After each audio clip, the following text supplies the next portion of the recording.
একজন মানুষ যিনি গান শেখান, সুরের ভিতর দিয়ে বাঁচতে শেখান। তিনি কোনো যুদ্ধক্ষেত্রে মারা যাননি, কোনো বন্দুকের গুলিতেও নয়। তিনি মারা গেছেন একটি স্বাধীন দেশের কারাগারে, চিকিৎসা না পেয়ে নীরবে।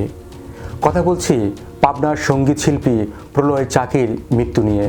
এটিকে শুধু স্বাভাবিক মৃত্যু, নাকি রাষ্ট্রীয় অবহেলার নামান্তর, নাকি এর চেয়েও ভয়ঙ্কর কিছু? কারাগারে মৃত্যু কখনো স্বাভাবিক নয়, কিন্তু বাংলাদেশে এটা কি ধীরে ধীরে স্বাভাবিক বানানো হচ্ছে? আজ প্রলয় চাকি, আগামীকাল কে?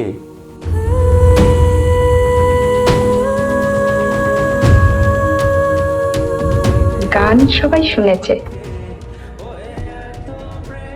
কিন্তু গেয়েছি একজনের জন্য। বাংলা চলচ্চিত্রের কিংবদন্তি অভিনেত্রী সুচিত্রা সেনের জন্মস্থান পাবনায়। 1931 সালে 6 এপ্রিল পাবনা শহরের হেমসাগর লেনে এক সম্ভ্রান্ত পরিবারে জন্ম তার। সেখানে তার জীবনের প্রথম 16 বছর কেটেছে। তার পৈতৃক বাড়িটি এখন সুচিত্রা সেন স্মৃতি সংগ্রহশালা হিসেবেই পরিচিত। এই পাবনায় সঙ্গীত চর্চা করতেন প্রলয় চাকি। পাখি হয়ে উড়ে যাব মধুবনে, মধু নেব অকারণে, ও অজানা পথে পথে ছুটব প্রেমের রথে। 90 দশকে জনপ্রিয় সঙ্গীত শিল্পী ও সঙ্গীত পরিচালক ছিলেন তিনি। পারবো কি তোমাদের মাঝে সুরে সুরে থাকতে চিরতরে। ছিলেন পাবনা জেলা আওয়ামী লীগের সাংস্কৃতিক সম্পাদক। গত বছরের 16 ডিসেম্বর আচমকা তাকে গ্রেপ্তার করা হয়। এরপর দীর্ঘদিন ধরে কারাগারে বন্দী ছিলেন, কিন্তু রোববার রাত 9:15টার দিকে রাজশাহী মেডিকেল কলেজ হাসপাতালে মারা যান তিনি। জেল সুপার মোহাম্মদ অমর ফারুকের ভাষ্য অনুযায়ী প্রলয় চাকি দীর্ঘদিন ধরে ডায়াবেটিক্স সহ নানা রোগে ভুগছিলেন। গত শুক্রবার তিনি স্ট্রোক করেছিলেন। এরপর তাকে প্রথমে পাবনা এবং পরে রাজশাহীতে স্থানান্তর করা হয়। কিন্তু এখানে গল্পের শেষ নয়। পরিবারের অভিযোগ, বিনা চিকিৎসায় তার মৃত্যু হয়েছে। প্রলয় চাকির ছেলে সানি চাকি বলছেন, তার বাবা ছিলেন হার্ট অ্যাটাকের রোগী, তবু তাকে সিসিউতে রাখা হয়নি, রাখা হয়েছে প্রিজন সেলে, প্রয়োজনীয় চিকিৎসা দেওয়া হয়নি। ছেলে সানি চাকি আরও বলছেন, আমার বাবার অবস্থা খারাপ, এটা আমরা জানতেই পারিনি। কারা কর্তৃপক্ষ যদি সময় মতো জানাতো তাহলে হয়তো আজ বাবা বেঁচে থাকতেন। এখন প্রশ্ন আসছে, যদি কেউ আগে থেকেই অসুস্থ থাকে তাহলে কি তার চিকিৎসার দায় রাষ্ট্রের নেই? কারাগারে ঢোকার পর একজন বন্দির স্বাস্থ্য, জীবন, সব কিছুর দায়িত্ব কার? সব দায়িত্ব রাষ্ট্রের।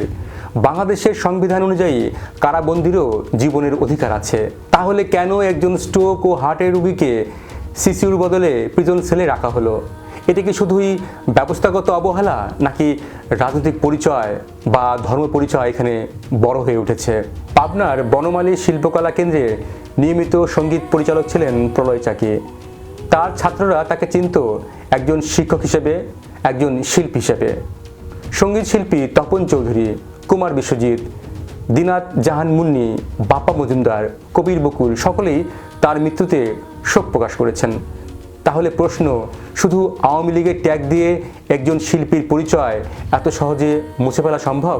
16 ডিসেম্বর বিজয় দিবস, ঠিক সেই দিনই সকালে নিজ বাড়ি থেকে ডিবি পুলিশ তাকে আটক করে।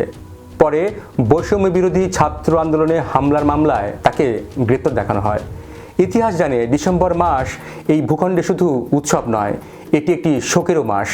1971 সালের ডিসেম্বরেই পাকিস্তানি সেনাবাহিনী বুদ্ধিজীবী, শিল্পী, সাংস্কৃতিক কর্মীদের ধরে নিয়ে গিয়েছিল। আজ পার্থক্য শুধু একটাই, সে সময় হত্যা করা হয়েছিল গোপনে, আজ মৃত্যু হচ্ছে চিকিৎসার অভাবে। কিন্তু ফলাফল একই, একজন শিল্পীর মৃত্যু। আরেকটি প্রশ্ন বড় হয়ে উঠছে, এই মৃত্যু কাকতালীয় নাকি নির্দিষ্ট প্যাটার্ন আছে? গত 35 দিনে 11 জন হিন্দু নাগরিকের মৃত্যু হয়েছে। আজ সেই তালিকায় যোগ হলো প্রলয় চাকি। এটা কি শুধু কাকতালীয়, নাকি আইনের প্রয়োগে একটি ভয়ঙ্কর বৈষম্য? প্রশ্ন করা অপরাধ নয়, প্রশ্ন না করাটাই গণতন্ত্রের মৃত্যু। অন্তর্বর্তী সরকার বারবার বলছে আইনের শাসন প্রতিষ্ঠা হবে, কিন্তু আইন কি শুধু গ্রেপ্তারের সময় সক্রিয়, নাকি জীবন রক্ষার সময় সক্রিয় থাকবে? এই সরকার আসলে কি চায়? আওয়ামী লীগ ট্যাগ লাগিয়ে একটার পর একটার মৃত্যু, এই মিছিলটি থামবে কবে? আজ মারা গেছেন পলয় চাকি, আগামীকাল কে? আপনি যদি চুপ থাকেন, ইতিহাস কথা বলবে, আর ইতিহাস কখনো ক্ষমা করে না। লিখুন আপনার মতামত, ভিডিওটি শেয়ার করুন, লাইক দিন, সম্ভব হলে আমাদের চ্যানেলটি সাবস্ক্রাইব করুন। আর এতক্ষণ আমাদের সঙ্গে থাকার জন্য ধন্যবাদ। পাখি হয়ে উড়ে যাব মধুবনে, মধু নেব অকারণে। ও অজানা পথে পথে ছুটব প্রেমের রথে।